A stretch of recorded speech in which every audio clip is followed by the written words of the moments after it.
Welcome to another episode of the Hip Hop Mind, where we break down the culture, we cut out the crap, and we uplift the truth. I'm your host, Sharon Nicky, and today we're going to talk about the unkind comments that Joe Budden has said about Sexyy Red and how those are his opinions and they're not facts, and people should not take them as facts. So let's get into it.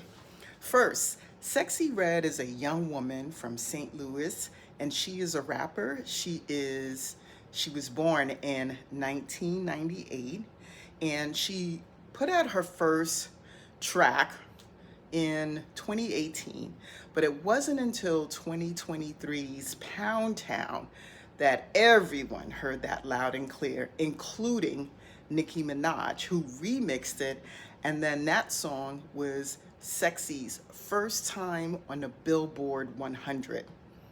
That's impressive. Now, I will admit that Sexyy Red's lyrics are sexually charged, very sexually aggressive. But for me, it's female empowerment. Now, let's talk about Joe Budden. Joe Budden is a former rapper, and now he is a media personality. He was born in the New York, Jersey City area on August 31st, 1980. And when he was a rapper, he had a big song which was called Pump It Up. And I'll admit, I shook my ass to that song. That was a hot song. Joe Budden is now more of a media personality, and he has a podcast called the Joe Budden Podcast, where he often talks about different current events, hip hop, and a lot of times his comments are very decisive, very dismissive, and they're all about his opinion and how he feels about things.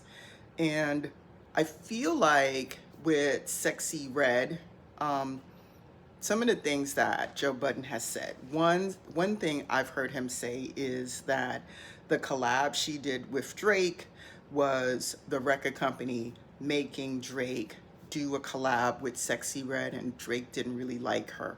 And I feel like that's your opinion. You don't know that for a fact. And even if it was a fact, why wouldn't a record company have one of their more established artists work with an artist who has a viral hit, put a song together? Because for them, that is revenue generation, and that is the objective of a record company, to make revenue. And then he's also said that her collab with Bruno Mars kind of whitewashed her usually sexually aggressive lyrics. And I feel like, wait a minute. One hand, you're saying she's too sexually aggressive, and now that she kind of toned it down when she did the collab with Bruno Mars, you're like, it's not authentic. Make up your mind, Mr. Budden.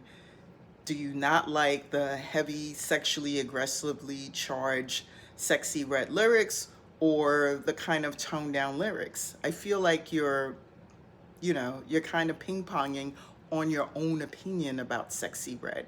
And overall, he's always said that Sexyy Red is just she's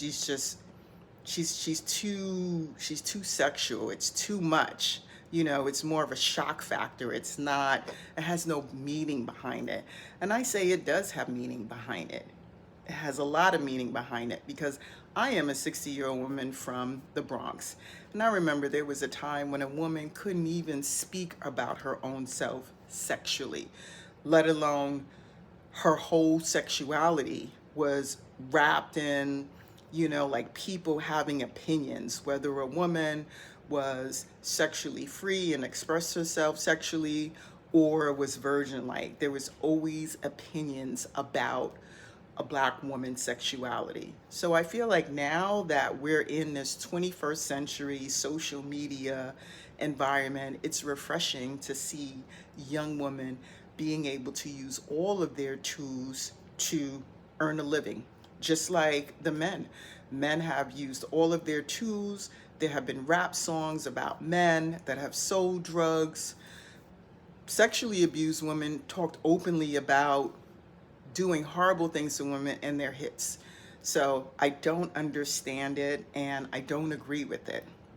And if we look deeper at Sexyy Red, she's had some serious collaborations with significant people: Snoop Dogg, Drake, Tyler the Creator, SZA, Glorilla, Justin Bieber. I mean, she has a legitimate music career. She's not just kind of a fly by night person. She has a legitimate career. And for me, when I think about all of the not so nice things Joe Budden has said about Sexyy Red, for me, the phrase, she's from the gutter, comes up, you know? And I think about that phrase and I'm like, that's so untrue, because ancestrally, every Black person in America is from the gutter. We came from the bottom of ships that brought us here. We were brought here not even as people, but as property. So ancestrally, we're all from the gutter. So that means that you feel like all Black people are from the gutter. That's terrible if you feel that way, because if you feel that way about Sexyy, you feel that way about everyone else. And that is unfair and untrue. And Sexyy Red, her whole musical career is about her lived experience.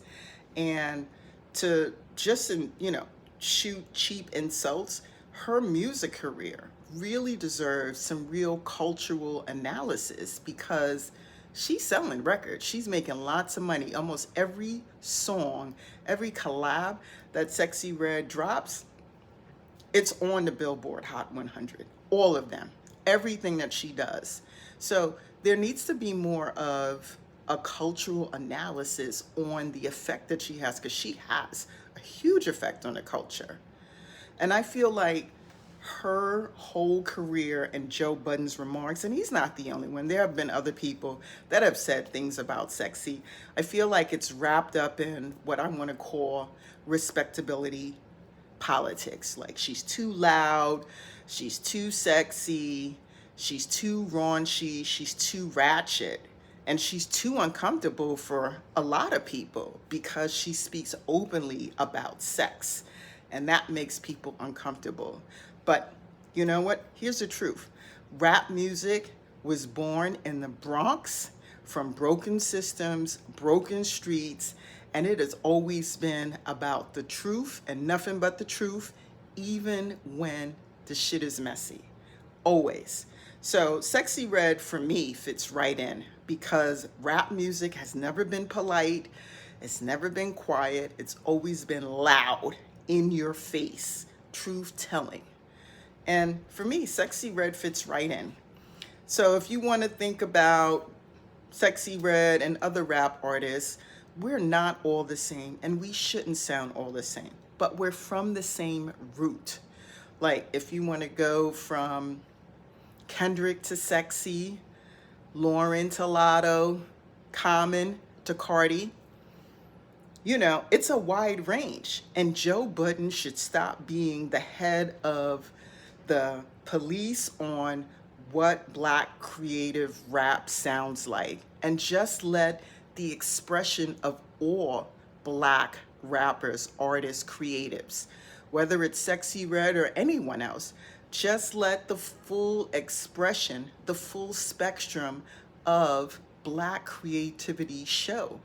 And I feel like he should use his platform, because he has a big platform. He should use his platform to not be so decisive. Now, I'm not saying there should not be any kind of competition between us. Healthy competition is fine, but don't tear people down, especially Black people. I mean, I said earlier how we all came here to this country.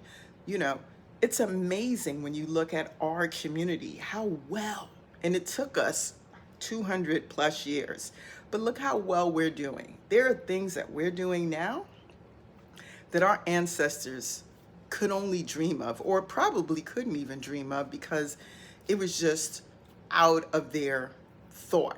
Nothing like this could have happened. So I say, you know what? Let me know in the comments how you feel about Joe Budden's comments about Sexyy Red. We're ending the episode now. Drop in the comments how you feel about Joe Budden's comments. And if you really feel like this episode resonated with you, follow me and subscribe. And let me know if you think that Sexyy Red does have a space in hip hop's future. Thank you for listening. And remember, we're here to break down the analysis of hip hop. And you know what? The beat goes on, y'all. Thank you.